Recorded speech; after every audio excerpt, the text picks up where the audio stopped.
Hello दोस्तों, study mode में आपका स्वागत है। बिहार एक्साइज कांस्टेबल एग्ज़ाम 2022 अब समय ख़त्म हो चुका है। जिसका आप इंतज़ार कर रहे थे वो कुछ ही घंटों में इंतज़ार भी ख़त्म हो जाएगा। 27 फरवरी को एक शिफ्ट में आपका एग्ज़ाम होने वाला है। टोटल देखा जाए सीटों की संख्या 365 है, लेकिन अभ्यर्थियों की संख्या काफ़ी है। 2,77,000 के करीब अभ्यर्थी हैं। ये जॉब भी बहुत बेहतर है। इस जॉब को अगर पा लेते हैं तो इसमें जाने के बाद आगे की भी तैयारी आपका अच्छे से हो जाएगा। ठीक, तो कौन सी गलती कर देते हैं तो रिजल्ट नहीं आता है और कौन सी गलती आपको नहीं करना है। अगर रिजल्ट चाहते हैं तो ये वीडियो शुरू से लेकर अंत तक देखिएगा, और कोई भी डाउट है तो वो डाउट भी आपका इस वीडियो देखने के बाद ख़त्म हो जाएगा। तो चलिए शुरुआत करते हैं। यहाँ पर देखिए पाठ्यक्रम दिया हुआ है। जो परीक्षा का लेवल होगा, मीन्स के क्वेश्चन का जो लेवल होगा, ये 10वीं कक्षा या मैट्रिक आधारित रहेगा या इसके समक्ष रहेगा। इससे पहले आप देखिएगा 3 से 4 साल से 12th लेवल के एग्ज़ाम दिए जाते थे जो कि काफ़ी हार्ड होते थे।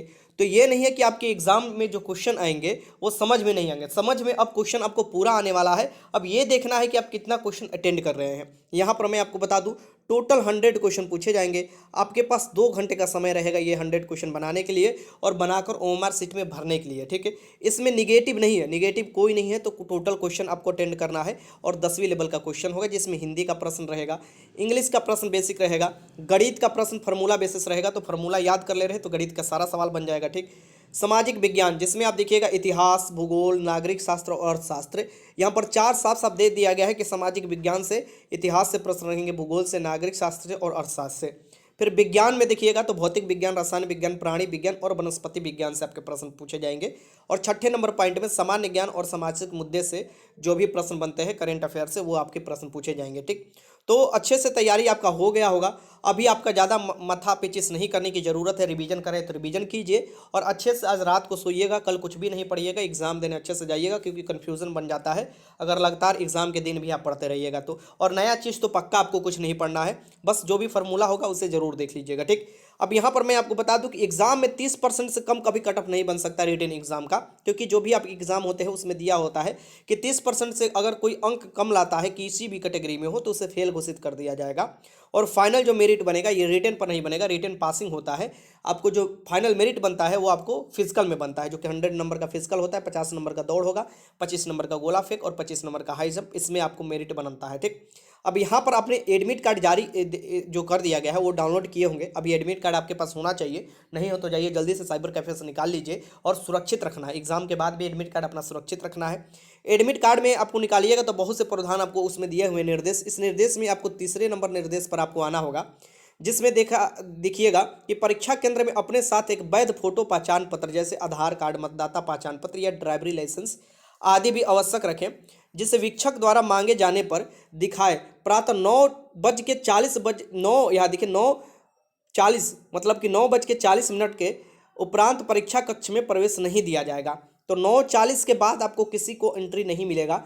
मैं बार बार आपको बोल रहा हूँ कि कोशिश कीजिएगा 9:30 तक अपने एंट्री कर लेने के लिए। ठीक, क्योंकि आपकी कहीं शिकायत होता है कि सर जो रिपोर्टिंग टाइम है ये कम होना चाहिए, तो रिपोर्टिंग टाइम सीएसबीसी खुद ही कम कर दिया गया, जो आपको वायरल हो जाता आंसर के, और काफ़ी लड़के जो बाद में जाते थे अपना आंसर लिख कर, उसके चलते काफ़ी कट ऑफ आपको हाई हो जाता था। ठीक, ये बात ध्यान में रखना है कि 9:40 के बाद तो किसी को एंट्री मिलेगा ही नहीं मिलेगा। रिपोर्टिंग टाइम अभी भी 10 ही बजे आपको लिखा हुआ है, लेकिन जो आप देखिएगा कि रिपोर्टिंग टाइम तो 9 बजे है और आप देखिएगा 10 से 12 बजे तक एग्जाम होने वाला है। ये ध्यान में रखिएगा, रिपोर्टिंग टाइम 9 बजे है, 9 बजे से लेकर 9:40 आपको जो मिनट है उसके बीच में आपको एंट्री मिलेगा। उसके बाद आपको एक भी सेकेंड आप अगर देर करते हैं तो एंट्री नहीं मिलेगा।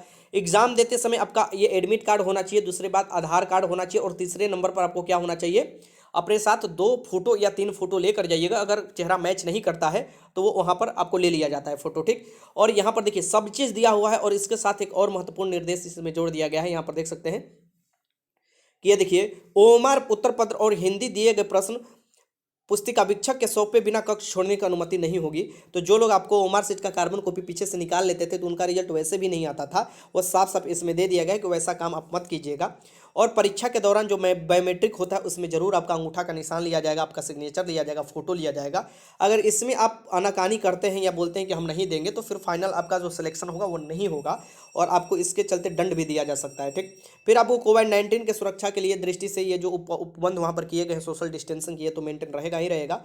और ये भी याद रखिएगा कि दस्तावेज सत्यापन के समय यदि इनमें से कोई भी भिन्नता पाई जाती है तो आपकी उम्मीदवारी निरस्त कर दी जाएगी। जो आपको एडमिट कार्ड पर दिया हुआ है अगर उसके और आपको डॉक्यूमेंट वेरिफिकेशन फिजिकल के बाद जब होता है तो आपकी उम्मीदवारी रद्द कर दी जाती है। मतलब कि अगर कोई भी गलत जानकारी जानबूझ कर दिए हैं तो ठीक। कोविड-19 के संदर्भ में भी यहाँ पर दिया हुआ है कि आपको देखिए कि हमेशा मास्क लगाए, सदैव सोशल डिस्टेंसिंग पालन करें और परीक्षा अवधि में फोटोग्राफ लिया जाएगा, उससे अपना मास्क हटाकर फोटोग्राफ कराएं। मतलब कि मास्क के ऊपर ऊपर नहीं, मास्क हटा लेना है फिर फोटोग्राफ कराना है। वो सब बायोमेट्रिक का आपका एक प्रक्रिया है, उसको आपको बताया जाएगा उसमें पूरी तरीक़ा से, ठीक।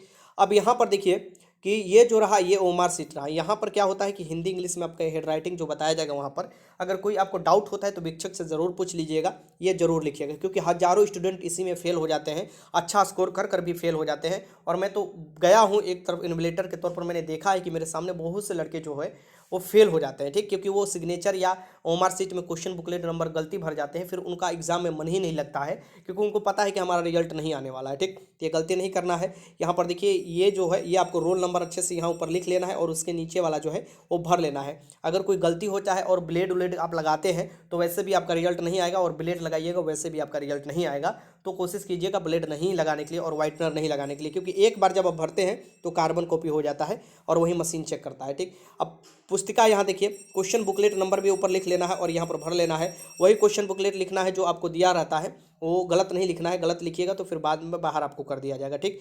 अब यहाँ पर देखिए यदि अभ्यर्थी नकल या कदाचार करते पकड़े जाते हैं तो वहाँ के वीक्षक इसको भरते हैं। यह ध्यान में रखिएगा, अपने से अभ्यर्थी मत भर देंगे, अपने से इसे भर दीजिएगा तो खुद ही बोल दिए कि हमने चोरी किया था, ठीक। तो वीक्षक का काम आप खुद ही कर दिए और अपने को चोर घोषित कर दिए, ये काम नहीं करना है।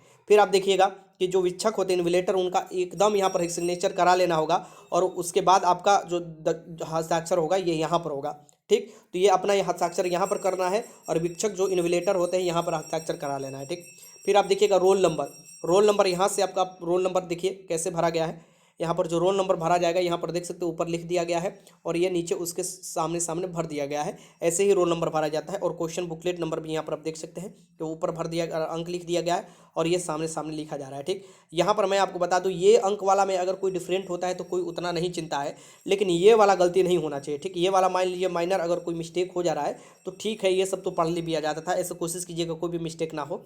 लेकिन ये वाला में अगर गलती होता है ना, ये भरने वाला में, तो फिर तो बाहर के रास्ता एकदम तय है कि आपको दिखाया जाएगा, ठीक। फिर यहाँ पर आप देखिएगा कि जो आपको ओएमआर शीट है वो सौंप देना है। जैसे कि एग्ज़ाम जैसे ही समाप्त होता है आपको ओएमआर शीट आपसे लिया जाएगा, वो सौंप देना है। कोशिश यही कीजिएगा कि भले 10 मिनट शुरू में समय आपको ओएमआर शीट भरने में ज़्यादा समय लगे, लेकिन अच्छे से भरना है, क्योंकि यही आपका मेन रिजल्ट या इसी पर आने वाला है। अगर क्वेश्चन सही सही भरकर और सभी में सही सही क्वेश्चन भर देते हैं, भले 2-3 क्वेश्चन आपसे छूट जाता है, लेकिन ओएमआर शीट अच्छे से भरे हैं तो आपका रिजल्ट वैसे भी नहीं रुकने वाला है, ठीक। यहाँ पर देखिएगा 100 क्वेश्चन आपसे पूछा जाएगा और टोटल क्वेश्चन करना है, नेगेटिव नहीं है, तो टोटल क्वेश्चन करना है 100 में 100 क्वेश्चन कर आपको आना है। आप इसके लिए 2 घंटे का समय मिलेगा। फिर अभी ही मैं आपको बता देता हूं जो क्वेश्चन का लेवल होगा, सभी क्वेश्चन आपको समझ में आएंगे। आप खुद ही बोलिएगा सर कि सभी क्वेश्चन देखे हुए हैं और सभी क्वेश्चन समझ में आ रहे थे, हमारे जल्दीबाजी के चलते या कन्फ्यूजन के चलते बहुत से क्वेश्चन गलत हो गए हैं, ठीक। तो वैसे भी मैं बता दूं कि 65 से 70 के करीब मैं आपको बता देता हूं कि खुद ही आपको क्वेश्चन पढ़े हुए आएंगे, 65 से 70। अब इसके ऊपर अगर आप मेहनत किए होंगे तो 80 जरूर स्कोर कर आएंगे, और 80 स्कोर एक बार कर देते हैं तो रिजल्ट आपका कोई नहीं रुकेगा। यहाँ पर मैं बता दूं कि जो आपको आंसर वायरल होता है इस बारे में भी अच्छा खासा कदम उठाया गया है, CSBC द्वारा अच्छा खासा कदम उठा लिया गया है। अब देखिएगा कि वहाँ पर काफ़ी ज़्यादा कड़ाई भी होगा, सेंटर के बाहर भी और सेंटर के अंदर भी काफ़ी ये होगा कि जो वायरल होता है आंसर के उस पर लगाम लगाया जाए, ठीक। ये अब CSBC का काम है, CSBC अपना ये देखेगा, क्योंकि पिछली बार काफ़ी हंगामा हुआ था और CSBC दबाव में ही देखिएगा कि ये 9:40 कर दिया है। 9:40 के आपको बाद कोई भी एंट्री नहीं होगा, और इस बारे में जरूर मैं बार बार आप सभी लोगों को बताता था कि इस पर CSBC कार्रवाई करे, और ये किया गया है, ठीक। फिर यहाँ पर मैं बता दूं कि जो भी है,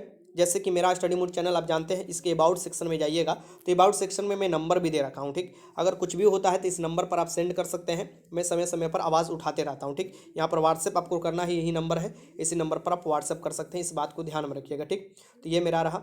और यहाँ पर मैं बता दूँ कि जो अभ्यर्थियों की संख्या है 365 सीट के लिए, ये देखिए 365 सीट के लिए 2,77,288 अभ्यर्थी हैं। मतलब कंपटीशन टफ होने वाला है, जो 27 फरवरी यानी कि कल एग्जाम होने वाला है। आज मैं इसलिए वीडियो आपको बना कर दिया कि सचेत हो जाए और एग्जाम में अच्छे से अच्छा स्कोर कर आए। अब यहाँ पर क्या एग्जाम में अभी से आपको क्या नहीं करना है, फिर से जिस्ट यहाँ समझ लीजिए। कुछ भी नया चीज़ मत पढ़िए, पुराना है तो उसे रिवीजन कर सकते हैं, फार्मूला रिवीजन कर लीजिए। दूसरा क्या है, अच्छे से क्वेश्चन अटेंड करना है, टोटल 100 क्वेश्चन एग्जाम हॉल में कल अटेंड करना है। तीसरा क्या है, सभी लोग जो भी हैं अच्छे से नींद अपना पूरा करेंगे आज, क्योंकि अच्छा से नींद पूरा कीजिएगा तो कल एक शिफ्ट में ही एग्जाम है, अच्छा आपका एग्जाम जाएगा, नींद जरूरी होता है, ठीक।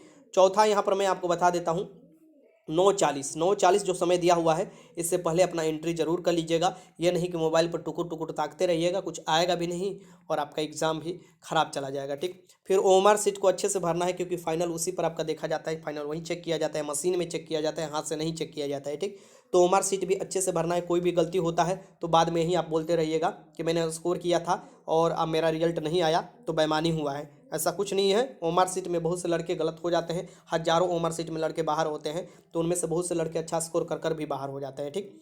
ये सभी बातें आपको ध्यान में रखना होगा। और जो मैंने बताया अबाउट सेक्शन में नंबर जो दिया है, वहाँ पर आप कुछ भी होता है, कुछ भी जानकारी, कुछ भी वीडियो आता है, वहाँ पर आप जरूर भेजिएगा। मैं समय समय पर आपसे साथ आवाज़ उठाते रहता हूँ और उठाते भी रहूँगा, ठीक। और अच्छे से एग्जाम दीजिए, प्रेशर एकदम खत्म कर दीजिए। मैं फिर बता रहा हूँ कि हर एक क्वेश्चन आपको समझ में आने वाला है, क्वेश्चन का लेवल बहुत ही आसान होने वाला है और पहले जैसा नहीं, आपको टेंशन विमुक्त हो जाइए। अच्छे से आपका तैयारी हो चुका है और आप अच्छा स्कोर कर आइएगा, ठीक। तो वीडियो अच्छा लगे तो लाइक कीजिएगा, अगर कोई भी डाउट है कमेंट बॉक्स में लिख दीजिएगा। वीडियो देखने का बहुत बहुत धन्यवाद।